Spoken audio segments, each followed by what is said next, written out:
Hi, this is Shumban and I hope all you doing well. This is the part second of my first video जिसमें मैंने बनाई थी महाजनपदास के ऊपर। तो ठीक है, अब हम ज़्यादा टाइम वेस्ट नहीं करते हुए सीधा मुद्दे की बात पे आते हैं। तो देखिए, जब मैंने बताया था पहले अपनी वीडियो में कि हमारे पास जैसे हमारे एंशिएंट हिस्ट्री में सबसे पहले इंडस वैली सिविलाइजेशन, फिर वैदिक पीरियड, उसके बाद लेटर वैदिक पीरियड में महाजनपदास स्टार्ट होते हैं। तो उसी के बारे में हम बात करेंगे कि जैसे कि बहुत सारे महाजनपदास है। पहले थोड़ा मैं और उसके बारे में बताया था। जैसे कि महाजनपदास का मतलब क्या होता है कि जो पहले उस टाइम के जो एरिया थे अलग अलग कबीले में डिवाइड थे। अलग अलग कबीले को आप मान के चलिए आज के टाइम का सिटी विलेजेस, ठीक है, वो कबीले में डिवाइड थे। फिर कबीले बहुत सारे मिलके जनपदास बनाते थे, जैसे कि बहुत सारे कबीले मिलके या सिटीज मिलके बनाते हैं आज के टाइम के डिस्ट्रिक्ट। फिर बहुत सारे डिस्ट्रिक्ट मिलके क्या बनाते हैं, स्टेट। तो उसी तरह बहुत सारे जनपदास मिलके क्या बनाते थे, महाजनपदास। तो जो प्रोमिनेंट जनपदास जो हमारे को उसके जिसको हमें जो हमें वो मिलते हैं एक तरह से, अगर हम भगवती सूत्र देखते हैं या अंगुत्तर निकाय देखते हैं, जो हमको जिसके वो मिलते हैं, एविडेंस मिलते हैं कि 16 महाजनपदास रहे थे, जिसमें सारे कुछ नाम है जो मैंने दिखा रखे हैं। उसमें जो प्रोमिनेंट महाजनपदास जो उभर के आते हैं वो होते हैं कौशल, काशी, वत्स्य, अवंती, मगध। तो सबसे बड़ा जो उसमें से उभर के आता है वो होता है मगध। और थोड़ी यहाँ पे आपको चीज समझनी पड़ेगी, इस टाइम ये सीन क्या चल रहा था। सारे उस टाइम जो किंगडम थे वो इसी चीज पे फोकस करते थे, कैसे हम ज्यादा से ज्यादा लैंड एक्वायर करें। अब लैंड एक्वायर करने के पीछे रीजन यही था क्योंकि उस टाइम सबसे ज्यादा पैसा जो होता था, सबसे ज्यादा जो काम की चीज होती थी वो एग्रीकल्चर मानी जाती थी।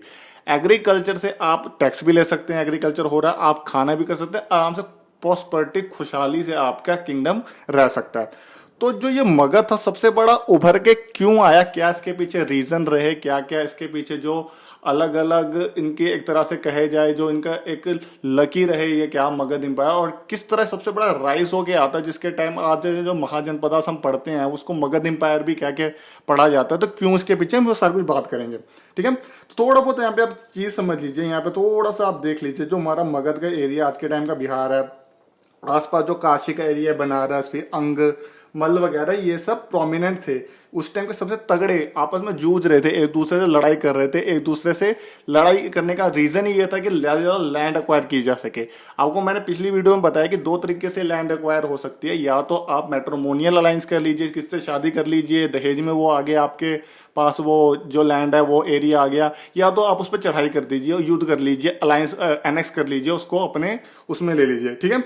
तो अब यहाँ पे चीज समझनी पड़ेगी, rise and growth of Magadh. सबसे पहले यहाँ पे जो चीज आती है, ये Magadh impact coming to existence when the 4 mahajanapadas Magadh, Kaushal, Vatsa, Avanti engage into struggle and supremacy. सबसे बड़ी लाइन यही है, वो सुपरमेसी, कौन सबसे बड़ा है, कौन किसको मार के ज्यादा लैंड एक्वायर कर लेगा, इसी में ये सारे ये जो स्टेट जो आपको बताया कौशल, वत्स्य, अवंती, ये सारे लगे पड़े थे।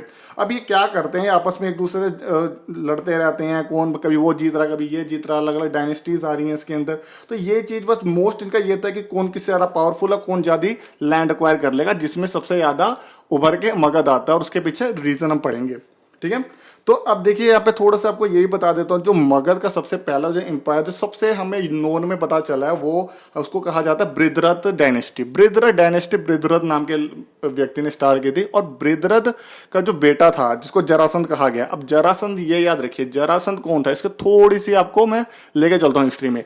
जरासंध ससुर था किसका, कंस का। कंस कौन सा, कंस मामा, किसका, कृष्ण जी का। अब कृष्ण जी का को पता उन्होंने कंस का वध किया था, तो कंस का वध किया था, तो कंस का जो एक तरह ससुर था, जो मतलब कंस के मतलब वाइफ का जो वो फादर था, तो उसने बहुत बार अटैक किया था हमारे मथुरा ये वृंदावन वगैरह पे। तो इसीलिए कृष्ण जी यहाँ से छोड़ के कहाँ चले गए थे, आपके द्वारकाधीश जो आज के टाइम गुजरात है वहां पे चले गए थे। तो ये अलग स्टोरी इसकी सेपरेट कभी और पढ़ाऊंगा। तो सबसे जो नोन में आती है, तो ये जो आपका जो मगध है, महाजनपदास है, इसका वर्णन कहाँ पे है, इनके जो एविडेंस हमारे आपके रामायण में बहुत बार मिले हैं, बहुत बार इनका वर्णन आपके महाभारत वगैरह में भी है। तो महाभारत लिंक है। तो ये माना जाता है जो जरासंध है इसका वध किसने किया था, इसको मारा किसने था, किल्ड बाय भीम। भीम जो आपके पांडव, एक पांडव है 5 पांडवों में से, उन्होंने इसका वध किया था। तो ये सेपरेट स्टोरी है। पर आपको जो पढ़ना है, जो मतलब ये महाजनपदा जो पढ़ते हैं आपके टेक्स्ट वगैरह में, वो हरियंका डायनेस्टी है जो उसके बाद में आती है। हरियंका डायनेस्टी से पढ़ते हैं क्योंकि जो मगध जो फलना फूलना स्टार्ट करा, प्रोस्पेरिटी में आना लगा था, तो वो हरियंका डायनेस्टी से आया था, जिसको स्टार्ट करने गया था बिम्बिसार ने। फिर हम पढ़ेंगे अलग अलग डायनेस्टी के बारे में, ठीक है। चलिए तो आगे चलते हैं। अब यहाँ पे मैंने कॉजेज बताए हैं कि यहाँ पे अलग अलग कॉजेज, अलग अलग रीजन क्या रहे जो मगध सबसे बड़ा उभर के आता है। अब उभर के आने में एक तरह से वो लकी भी क्या रहा है, तो ये अब देखते हैं। सबसे पहले यहाँ पे आपको दिख रहा होगा ज्योग्राफिकल फैक्टर। ज्योग्राफिकल फैक्टर जहां पे वो अभी के टाइम में जहां पे वो स्थित था, तो वहां पे उसको क्या फायदे मिल रहे थे। पहले ये फायदा मिल रहा था कि वो इस जगह पे स्थित था कि जहां पे गंगेटिक वैली थी। गंगेटिक वैली, यहाँ पे गंगा नदी आसपास बहती थी। अब गंगा नदी आसपास बह रही है, आराम से एग्रीकल्चर करिए, आराम से टैक्स वगैरह लीजिए, आप प्रॉस्पर कर रहे हैं, आपकी किंग को भी फायदा, लोगों को भी फायदा। दूसरा क्या कह रहा है कि ये मेन रूट था आपका ईस्ट और वेस्ट इंडिया का। आप यहाँ पे समझिए, ईस्ट पूर्व वाली साइड, वेस्ट मतलब आपका जो बंगाल वाली साइड, बिहार वाली साइड, और यहाँ पे वेस्ट वाली साइड हमारी पंजाब वाली साइड वाली होगी, ठीक है। तो देखिए ये जोड़ता था, ये बीच में था। अब बिहार का रीजन अगर दिमाग में रखते हैं तो आपको पता होगा पूर्व वाली साइड, अरुणाचल प्रदेश वाली साइड से लेके पंजाब वाली साइड को जोड़ता है। तो बीच में से अगर लोग जा रहे हैं, ट्रेड कर रहे हैं, तो बीच में लोगों को वहां से ट्रेड रूट है, एक तरह से रोड है वहां से जाने की। तो वहां पे लोगों को भी आराम से वो अपनी मतलब शॉप्स वगैरह लगा सकते हैं। आसपास लोगों को होटल वगैरह में लोग ठहरेंगे और धर्मशाला वगैरह होती, तो उनको वहां पे फायदा मिलता था। थर्ड यहाँ पे देखिए, had a very fertile soil. अब ऑब्वियस सी बात है, रिवर्स अगर जहां भी हमारे हैं, अब गंगा तो मानी जाती है, इसलिए गंगा जहां से बह के जाती है वो फर्टाइल एरिया है।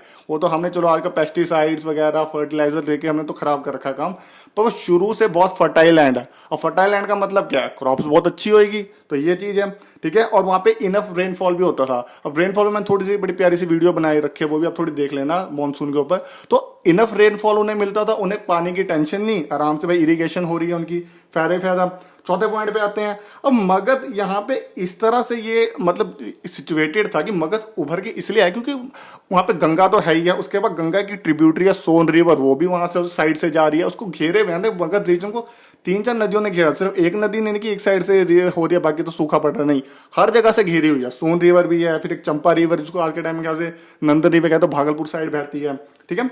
उसके बाद 5वें पॉइंट पे आते हैं, Rajgir and Pataliputra located in the strategic position. अब राजगीर और पाटलिपुत्र स्ट्रेटेजिक पोजीशन पे था। राजगीर और पाटलिपुत्र जो कि अलग अलग टाइम पे कैपिटल रहे हैं, जो क्या तो कहते हैं अलग अलग टाइम पे वहां पे आर्मीज रखी गई हैं, किंग वहां पे रहते थे, तो कैपिटल पोजीशन पे था। कैपिटल पोजीशन का मतलब ऐसी पोजीशन का, स्ट्रेटेजिक पोजीशन का मतलब ये है कि स्ट्रेटेजिक पोजीशन में आप अगर आपके किंगडम पे हमला होता है तो आप आराम से अपनी आर्मी एक जगह से दूसरी जगह डिप्लॉय कर सकते हैं, भेज सकते हैं, तो कभी आप हमला ही नहीं होगा।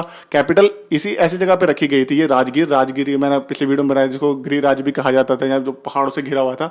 तो यहाँ पे एक और चीज उन्होंने बताई नहीं, पहाड़ों से भी 3 साइड से घिरा हुआ था, तो यहाँ पे एक तरह से चढ़ाई करना, दूसरे किंगडम को हमला करना बड़ा मुश्किल होता था। अब देखिए आप हमला कैसे करेंगे, आप अकेले जाकर तो हमला करेंगे ना, पीछे अपनी आर्मी लेके जाएंगे, घोड़े वगैरह रथ वगैरह हमला करने, उस टाइम ऐसी होती थी हमले, तो वो पानी को कैसे पार करेंगे, पहाड़ों में कैसे जाएंगे, तो ये बड़ी वो होती। तो इनकी जो एक ज्योग्राफिकल सिचुएशन, जो एक लोकेशन थी, वो ऐसी थी कि इस पर हमला करना बड़ा मुश्किल होता, तो मगध इसलिए ही बहुत कम कॉन्कर हो पाया। उसके बाद क्या कहते हैं, उसके इकोनॉमिक फैक्टर पे बात पे आ जाते हैं। इकोनॉमिक फैक्टर क्या रही है, Magadh had a huge copper and iron deposit. आपको मैंने बताया ये जो एरिया है, जो अभी के टाइम का झारखंड बिहार वाला एरिया है, यहाँ पे पहले से ही आयरन और कॉपर रहे हैं। अब आयरन और कॉपर और का मतलब क्या है, अयस्क कहा जाता है, मैं कहते हैं हिंदी में इनको, कॉपर अयस्क जो भी। तो ये चीज क्या करता है, ये हथियार बनाने के काम आ रही है, आपके डेली रूटीन की चीजें बनाने के काम आ रही है, आपके जो उस टाइम खेती सबसे बड़ी है उसके लिए हल बनाने के काम आ रही है, तलवार वगैरह काम आ रही है आर्मी वगैरह के लिए। तो ये जब फायदा हुआ, उसके बाद its location it could easily control trade. अब वो जिस लोकेशन पे था वहां से वो पानी के थ्रू भी ट्रेड को कंट्रोल कर रहे हैं। बीच में रास्ता मैंने को बता ही दिया कि रोड से जा रहे हैं, वहां से ट्रेड कंट्रोल हो रहा है। Had a large population which could use agriculture, mining, building, सीधी बात है, एग्रीकल्चर भी कर पा रहे हो, माइनिंग भी कर पा रहे हो, मतलब अलग अलग एस्क को खोदे जा रहे हो, आयरन और खोद रहे हो, ये कर रहे हो, तो उससे बिल्डिंग सिटीज भी अच्छी बन रही है, आर्मी को भी आप दे पा रहे हो, उनके तलवार वगैरह, उनके शील्ड्स वगैरह बन रहे हैं। General prosperity of people and the ruler. अब यहाँ पे इतना कुछ हो रहा था कि भाई जो आम जनता वो भी ऐश कर रही है, उनकी भी प्रोस्पेरिटी और एक किंग भी प्रोस्पेरिटी, उनको टैक्स भी मिल रहा है और कोई हमला भी नहीं कर पा रहा है इनके, ठीक है। उसके बाद गंगा मेंट इकोनॉमिक यूज मनी है, इंपॉर्टेंट ट्रेड नोड है, बस ये तो माना ही जाता है कि गंगा की एक बहुत इंपॉर्टेंट चीज है, ये तो कोई खासा पॉइंट नहीं है।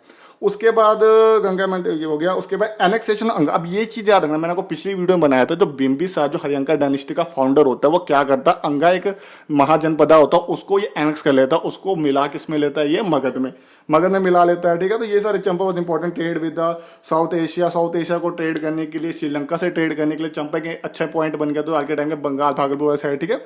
तो ये सारी चीजें। अब उसके बाद कल्चरल फैक्टर बहुत इंपॉर्टेंट आपको यहाँ पे मदद करता है, समझिए। Magadh society had a unorthodox character. Unorthodox का मतलब समझे यहाँ पे इंग्लिश का, कि ऑर्थोडॉक्स का मतलब जो क्या कहते हैं पारंपरिक जो हम चीजें यूज करते हैं, अनऑर्थोडॉक्स पारंपरिक।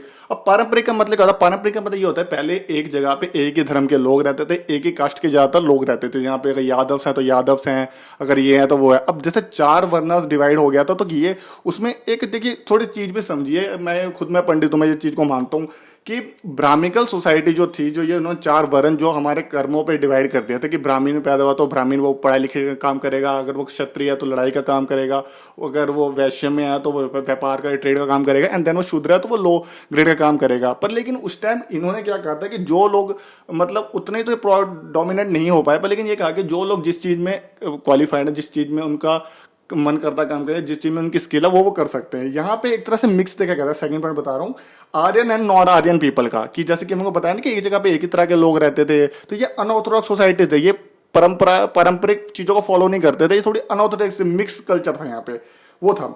अब ये इमर्जेंस जैनिज्म बुद्धिज्म, अब देखिए ये भी याद रखना कि जो आपका हरियंका डायनेस्टी है, जो बिंबिसार होंगे, उसी के टाइम पे कंटेम्प्रेरी का मतलब उसी के टाइम पे जो अलग अलग चीजें हो रही हैं अलग अलग जगह पे।